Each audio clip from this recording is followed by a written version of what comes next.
You make $2,000 a month. And every single month, without fail, you sit there around the 25th, maybe the 28th, and you look at your bank account and it's just gone. Not a lot left. Sometimes barely anything. And you're not blowing money on crazy things. You're not booking flights every weekend.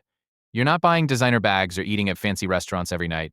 You're just living, doing normal things, paying for normal stuff, and somehow every dollar you made disappears before the month even ends. So where does it go? That's the question nobody really answers properly. Everyone tells you to stop buying coffee or cut your subscriptions. Like that's the magic fix. Like if you just give up your morning latte, you'll suddenly be rich. But it never works, does it? Because the problem isn't one thing. It's not the coffee, it's not the pizza on Friday night, it's something way more invisible than that.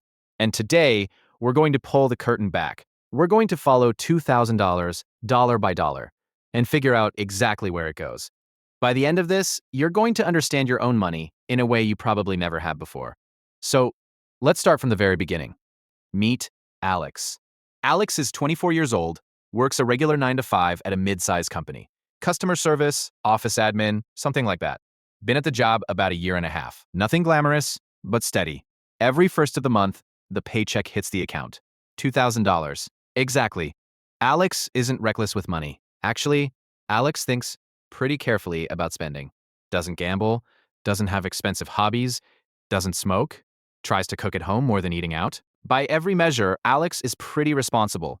And yet, and this is the part that's deeply frustrating, by the end of every month, Alex is scraping the bottom. Some months, there's maybe $80 left over. Other months, Alex has had to move money around just to cover basics. One time, there was a week where Alex genuinely didn't know if there was enough to buy groceries without overdrafting. And that's terrifying. That's the kind of stress that follows you around. Quietly, all day. You're sitting at your desk, answering emails, and in the back of your mind, there's this low hum of anxiety. A quiet voice going, "You don't have enough. You don't have enough. You don't have enough." Alex doesn't talk about it, though. Most people don't. It's embarrassing. It feels like a personal failure. Everyone else seems to be fine. You scroll through Instagram, and people are eating out, going on trips, buying new stuff, and you're over here calculating whether you can afford an extra cup of coffee today. But here's the thing I want you to understand before we go any further. Alex isn't alone, not even close. Millions of people in their 20s and 30s are living this exact life. The specifics might vary. $1,800 a month, $2,200 a month, different city, different job. But the feeling is universal. That feeling of money just slipping through your fingers, like you're holding water in your hands, and no matter how tightly you grip, it keeps disappearing. And it's not because Alex is stupid. It's not because you're stupid. It's because nobody taught us how money actually works. Not in school, not really at home. We just kind of figure it out as we go. And for most of us, figuring it out means learning the hard way. So let's trace Alex's $2,000. Let's actually follow the money. And it's not because Alex is stupid. It's not because you're stupid. It's because nobody taught us how money actually works. Not in school, not really at home. We just kind of figure it out as we go. And for most of us, figuring it out means learning the hard way. So let's trace Alex's $2,000. Let's actually follow the money. It's the first of the month, the paycheck just landed, $2,000 sitting in the account, fresh and full of possibility.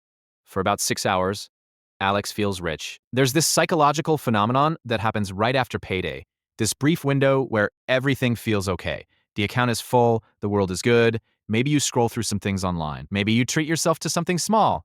The pressure lifts just for a moment, and then reality starts knocking.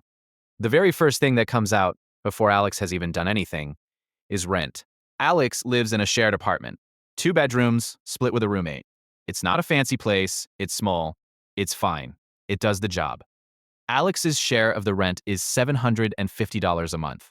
That number might sound reasonable, and honestly, for a lot of cities right now, splitting an apartment and only paying $750 is actually pretty good. In a major city, New York, Louisiana, London, Sydney, that number would be double or triple. But even at $750, watch what happens. $2,000 minus $750. We're already down to $1,250, and Alex hasn't bought a single thing yet, hasn't eaten, hasn't gone anywhere. The money is just already gone. Because rent doesn't wait. Rent comes first, always. Now, some months the rent goes out automatically. Direct debit, straight from the account. So Alex doesn't even really feel it. It's just already gone when Alex checks. And that's important. We'll come back to that. But for now, $1,250 remaining. Next up, utilities. Electricity, water, internet. Alex splits these with the roommate too. So it's a bit lower.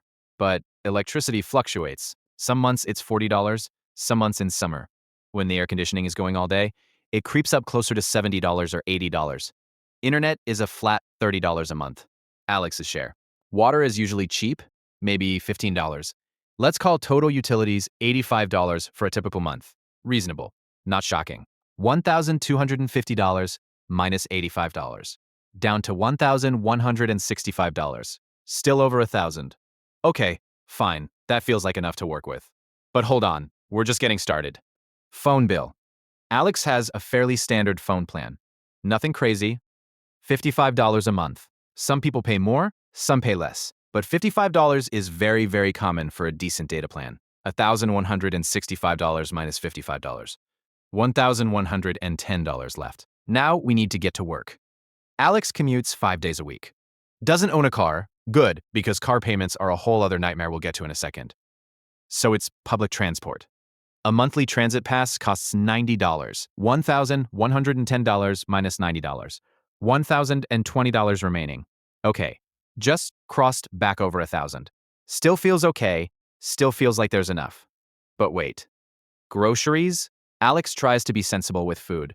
Does a big shop once a week, maybe once every 10 days. Tries to buy what's on sale, plans meals.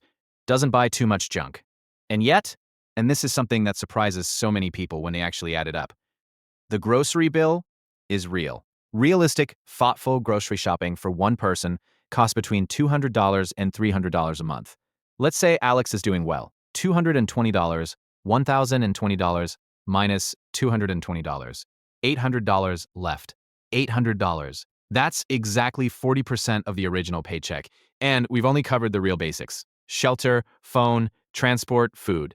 Nothing optional, nothing fun. Just the bare minimum of existing as a person in the modern world. And we're not done. Let's talk subscriptions. This is where things start to get sneaky, because each individual subscription feels completely harmless. It's just a few dollars, right? Let's see. Netflix, $15.49 a month. Spotify, $10.99 a month. A gym membership Alex joined 6 months ago with good intentions. $25 a month. Cloud storage, because the phone keeps running out of space. $2.99 a month. A news site subscription Alex got during a free trial and forgot to cancel, $9.99 a month. A streaming service for one specific show that Alex technically still watches sometimes, $8.99 a month. Now, none of these feel expensive? $10 for music? That's nothing. $15 for movies? Come on, that's fine. But add them up. $15.49 plus $10.99 plus $25 plus $2.99 plus $9.99 plus $8.99. That's $73.45 a month. Going out the door. Automatically, quietly, invisibly. Every single month. $800 minus $73.45. $726.55 remaining. Now, let's talk about something that doesn't get categorized cleanly. The stuff that just happens. Alex buys lunch at work about twice a week, not because Alex is being wasteful. It's just that some days there's no time to prep something, or the leftovers ran out, or it's just a rough day and Alex needs the comfort of a real meal. Twice a week at, say, $9 average, that's $18 a week, roughly $72 a month. $726.55 minus $72. $654.55. Coffee. Okay, I know I said we weren't going to do the coffee thing, and I'm not doing the cut your coffee and you'll be rich thing, but I do need to account for it honestly. Alex gets coffee from a cafe maybe 3 or 4 times a week. Not every day. Sometimes it's just a regular drip coffee for $3. Sometimes it's something fancier for $5 or $6. Let's call it an average of $4 per visit, 4 times a week. $4 times 4 times 4 weeks. That's $64 a month, $654.55, minus $64. $590.55. Okay, let's check in. Just over $590 left. Feels like we still have some room? Right? Maybe? But we haven't touched personal care. Toiletries.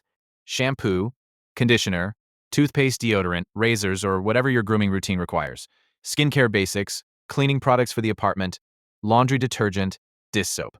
This stuff costs money. It's not dramatic, but it adds up to maybe $40 to $60 a month when you actually buy it all across the month.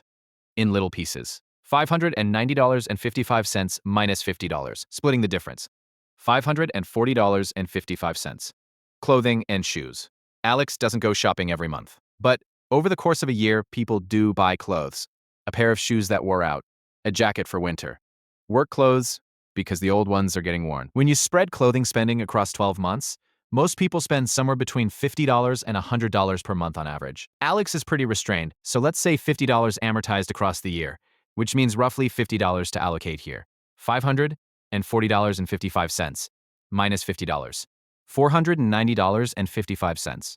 Under $500. Now comes the category that people almost never budget for properly: social spending. This is the money that flies out because life happens. A friend's birthday dinner, Alex goes, pays their share, it's $35 including tip. A Friday night, where a few people are going out and Alex doesn't want to be left behind, another $40 for drinks and an Uber home.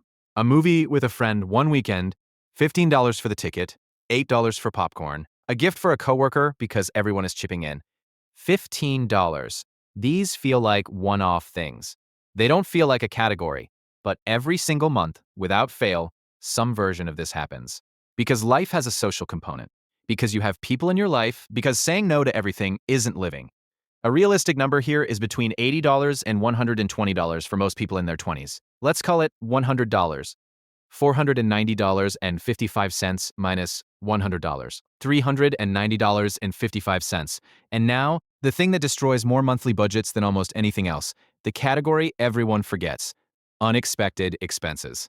The month Alex's phone screen cracked, that was $80 to fix. The month the dentist found something minor but still needed a small procedure. $120 out of pocket after insurance. The month the laptop charger stopped working. $45 for a replacement. The month a family member needed help, and Alex sent $60. The month a prescription cost more than expected, $35. The month there was a parking ticket, even though Alex doesn't own a car. No, wait, not that, but the point stands. Unexpected expenses are counterintuitively completely predictable. Not the specifics. You never know exactly what's going to break or go wrong. But something always does. Every single month, there is something. A cost you didn't see coming. And for most people, this runs between $50 and $150 per month when you average it across a year. Let's put $80 here. Conservative. $390.55 minus $80. $310.55. One more thing. Eating out beyond the work lunches. Alex cooks most nights, but maybe once or twice a week, there's takeout. Maybe it's Sunday night and Alex is exhausted and just orders delivery. Maybe it's a Saturday where cooking feels like too much. Delivery apps are incredible for this. Incredibly convenient and incredibly expensive. A delivery order that looks like $18 on the menu ends up being $28 after service fees, delivery fee, and tip. And you click confirm anyway because you're hungry and tired. 2 or 3 delivery or takeout meals a week, let's say an average of $25 per order, twice a week, that's $200 a month. $310.55 minus $200. $110.55. Stop for a second. We started with $2,000. We're now at $110.55. And I want you to think about what we spent that money on.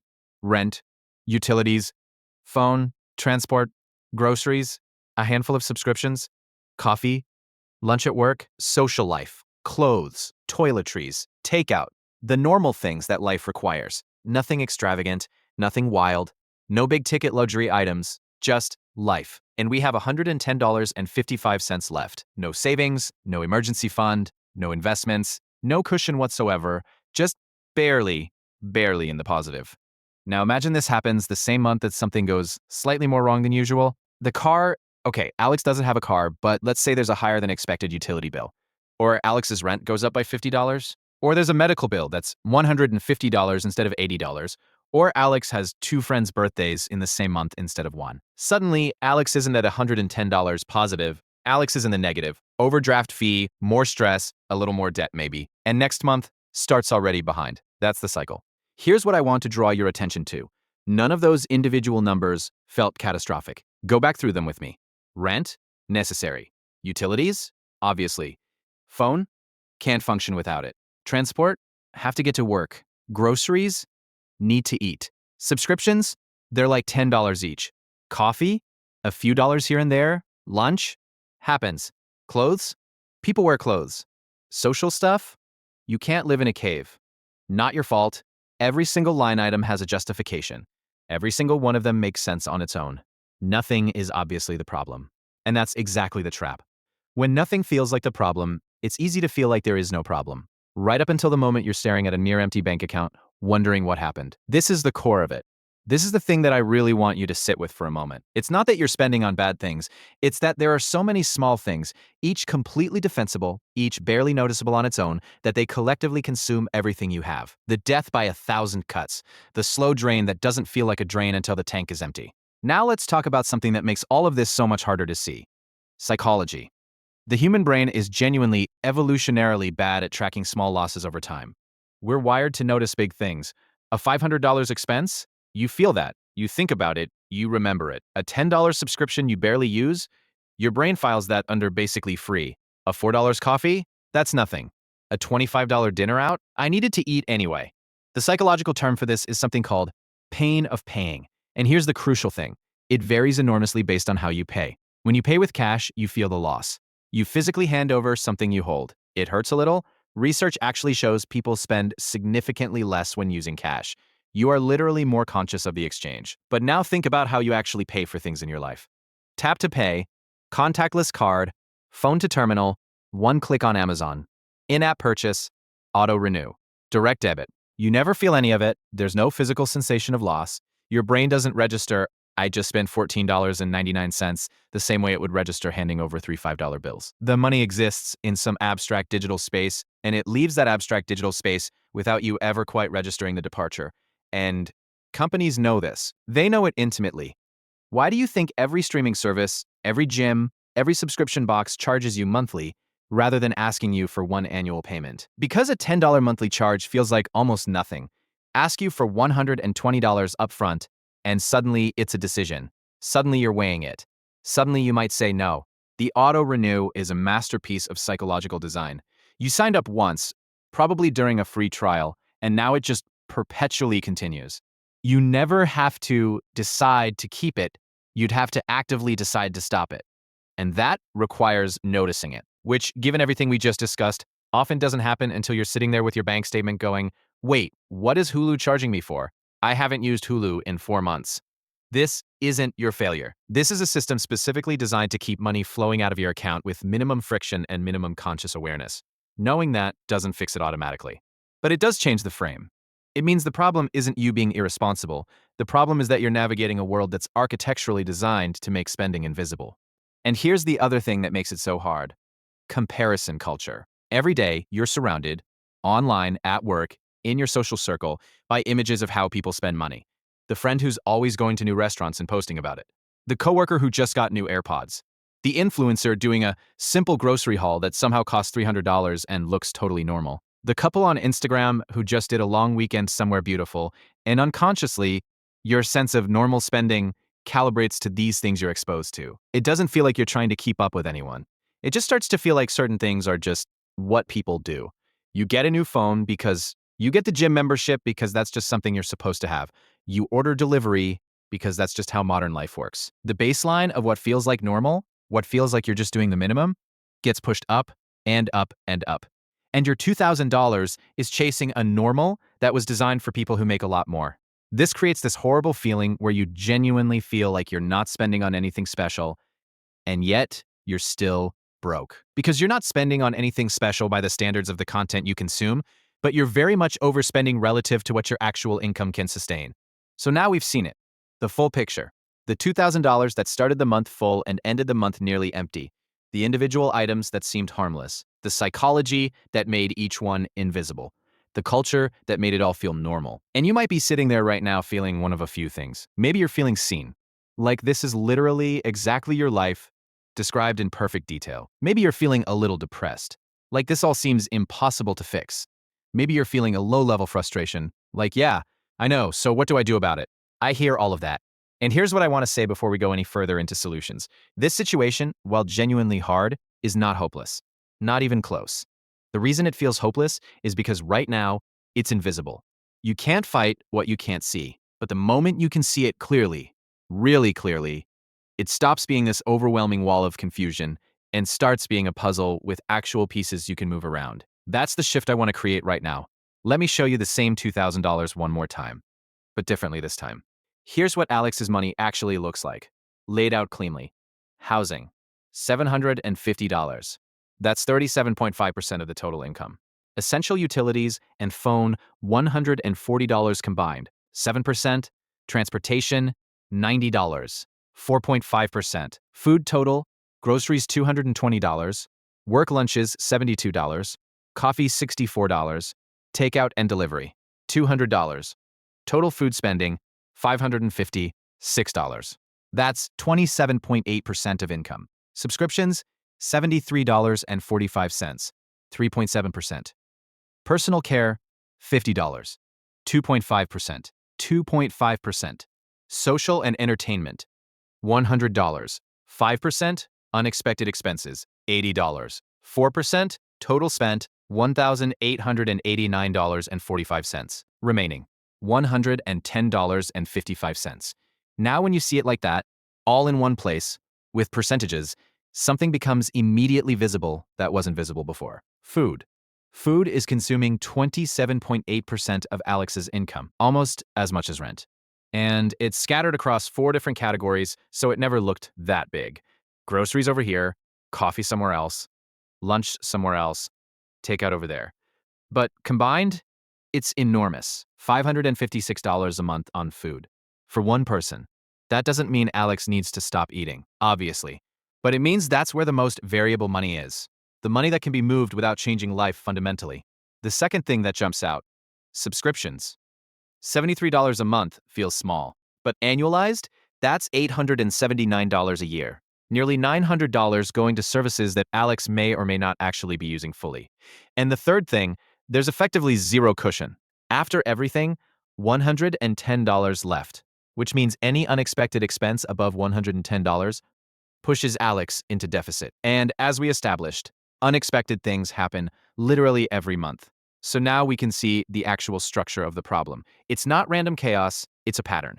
And patterns can be changed. Let me give you the actual path forward, not the cut your coffee stuff. Real practical changes that work in real life. The first thing, and this is the most important thing, is visibility. You cannot fix what you cannot see.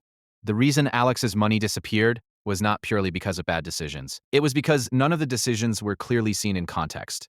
Each one happened in isolation without awareness of the total. The fix for this is embarrassingly simple. Start seeing it. I want you to, this week, not someday, go to your bank account and download or review the last 30 days of transactions. Every single one. Don't judge them yet. Just look. Then do something physical with them. Put them in a spreadsheet, write them in a notebook, use a notes app on your phone. Categorize each one: rent, food, transport, subscriptions, whatever. Just give each transaction a home.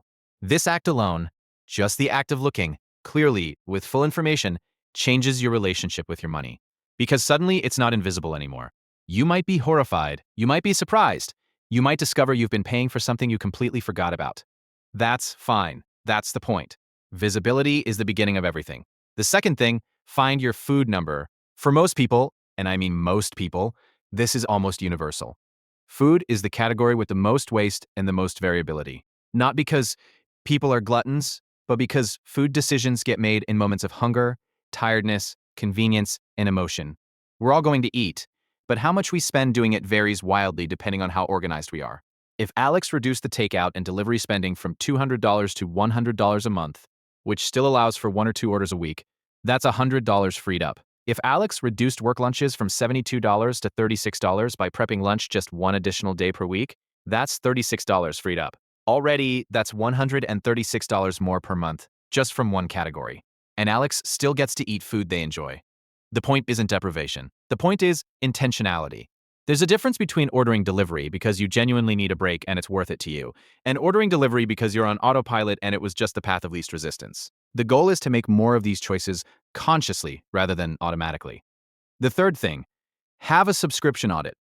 Set aside 20 minutes this week, go through your bank or credit card statement, and find every recurring charge. Write them all down. For each one, ask yourself, have I used this in the last 30 days? Is it worth what I'm paying? Could I share it with someone to cut the cost? I can almost guarantee you will find at least one thing you forgot you were paying for, probably more. Cancel what you don't genuinely use. If you want to try this as a game, for every subscription you cancel, you're effectively giving yourself a raise because that money stops leaving. The fourth thing, and this one sounds almost too simple, but it works remarkably well, is a weekly financial check-in. Just 10 minutes, every Sunday or whatever day works for you. Look at what you spent in the past week. Just look, total it up, see where it went, ask yourself one question. Was that how I wanted to spend? Not was I irresponsible? Not should I feel guilty? Just, was that how I wanted to spend? Sometimes the answer is yes, that was exactly right. And sometimes the answer is no, I didn't even really notice that happening. And both of those are information. This 10-minute weekly habit does something profound over time. It keeps money from becoming invisible. It means you're never surprised at the end of the month because you've been watching along the way. It's like checking the gas gauge in a car. You don't run out of gas because you've been glancing at it regularly. Now, let's talk about what Alex can actually do with the money that gets freed up. Because saving as a concept is kind of abstract and unsexy and easy to skip. Let me make it concrete. Let's say Alex implements some version of those changes and manages to free up $200 a month. I know that might sound optimistic, but follow the math. $100 from reducing takeout, $50 from canceling 2 unused subscriptions, $50 from packing lunch more often. Realistic numbers, realistic changes. $200 a month, saved or redirected. Month 1, $200, that's more than the remaining balance Alex had before. That's doubling the end-of-month cushion. Month 2, $400. Now there's an actual small buffer against unexpected expenses. The dentist bill? Covered without stress. The cracked phone screen? Covered. No overdraft. No panic. Month 3, $600. Now we're starting to talk about a real emergency fund beginning to form. 3 months in, and the financial life already looks fundamentally different. Not luxurious, still modest, but stable. Calm, manageable. 6 months in, $1,200, a real emergency fund. 1 month of expenses, roughly, just sitting there, untouched, as a buffer between Alex and disaster. Do you know what having that feels like? Having that money sitting there, not for spending, just for safety, it's like taking a deep breath for the first time in months. The low hum of anxiety, the one we talked about at the beginning, the one that follows you through your whole day, it gets quieter. It doesn't disappear completely, but it gets quieter. 1 year in, $2,400, enough to actually start making choices. Maybe it goes into an investment account. Maybe it becomes a travel fund. That means Alex can take a trip without going into debt for it. Maybe it's just kept as a bigger safety cushion. Whatever the choice, the point is there's a choice. Money, even a modest amount saved, gives you options. And options are freedom. This isn't about getting rich quick. This is about getting free, slowly, from the constant stress of never having enough. Let me also talk about the category of spending that didn't make it explicitly into Alex's breakdown, but that affects millions of people. Debt. Credit cards, student loans, buy now, pay later services. These are the things that turn a $2,000 income into something even smaller than it appears, because they're pulling on money from both this month and last month and the month before. If Alex has a credit card with a balance that's accumulating interest, that's money being silently extracted every month. Money Alex doesn't even see as spending because it blends into the background. If debt is part of your picture, and statistically for most people in their 20s it is, it needs to be visible in your budget just like everything else. Not hidden, not shoved to the side, right there in the numbers, clearly labeled. This month, I'm paying $X toward debt, and $Y of that is just interest that I'm never getting back. Once you see it clearly, you can start thinking strategically. The avalanche method, paying more toward the highest interest debt first, saves the most money over time. The snowball method, paying off the smallest balance first, gives the psychological wins that keep you motivated. Either works. Both are infinitely better than paying minimum balances and watching the interest accumulate. Debt is just a category. Like rent, like food. Put it in the spreadsheet, give it a line, and start making deliberate choices about it, rather than just dealing with whatever bill shows up. There's one more thing I want to address before we get to the end, and it's the part of this conversation that nobody talks about enough. The emotional side of money. We spend emotionally. All of us. All the time. It's not a flaw. It's human. We buy things when we're stressed because it gives a momentary sense of control and pleasure. We spend on social situations because Belonging is a fundamental human need, and excluding yourself from every dinner and every gathering would genuinely hurt your quality of life. We treat ourselves when we've had a hard week because we're trying to give ourselves something. We spend on comfort because sometimes life is hard and comfort costs money. None of that is wrong. But here's the thing. When you start to see your spending clearly, when you do that weekly check-in, you start to notice the patterns. Not just what you're buying, but when and why. And sometimes you'll see something that makes you go, oh, I spent $80 on takeout that week because I was having a really rough time at work and I just didn't have the energy for anything. And that's real information. That's telling you something not just about your finances, but about your life and what you need. Maybe the answer isn't to eliminate the takeout that week. Maybe the answer is to find cheaper ways to take care of yourself when work is hard. A walk, a movie at home, a call with a friend, something that doesn't cost $80. Maybe the answer is just to budget for it. To say, when life gets hard, I spend more, and I'm going to account for that rather than pretend it won't happen. Awareness isn't about judgment. It's not about looking at your spending and feeling shame. Shame doesn't motivate change, it just makes you feel bad, and then often leads to more emotional spending as a way to cope with the shame. The goal of awareness is understanding, and from understanding comes actual, sustainable change. So when you do your first spending review and you see some numbers that make you uncomfortable, and you will, the response isn't to beat yourself up. It's to get curious. Okay, that's where it went. I wonder what was going on that week. I wonder if I actually wanted that or if it was automatic. Be a scientist about your own money. Observe, analyze, adjust. Not judge, punish, restrict. Let's talk about what this all looks like in practice. Like, day by day, what does it actually look like to take control of a $2,000 income? Week 1, just observe. Don't change anything yet, just track. Write down every transaction, see what the picture looks like. This is data collection. Week 2, audit your subscriptions, cancel the ones you're not using. This is probably the easiest money to recover with the least friction. Week 3, set up your categories. Figure out what your actual housing costs are, your actual food costs, your actual transport. Give every dollar a category. This is probably where you have the most oh wow moments. Week 4, set your targets for next month. Based on what you saw, decide, this month, I'm going to try to spend X on food instead of Y. This month, I'm going to skip delivery on weekdays. This month, I'm going to bring lunch 3 days a week. Make targets you can actually hit. Not punishing, not dramatic, just intentionally slightly better than last month. And then next month, do it again. Same process. Week by week, month by month. Not a revolution, an evolution. The people who succeed with money long term are not the ones who had a dramatic transformation overnight.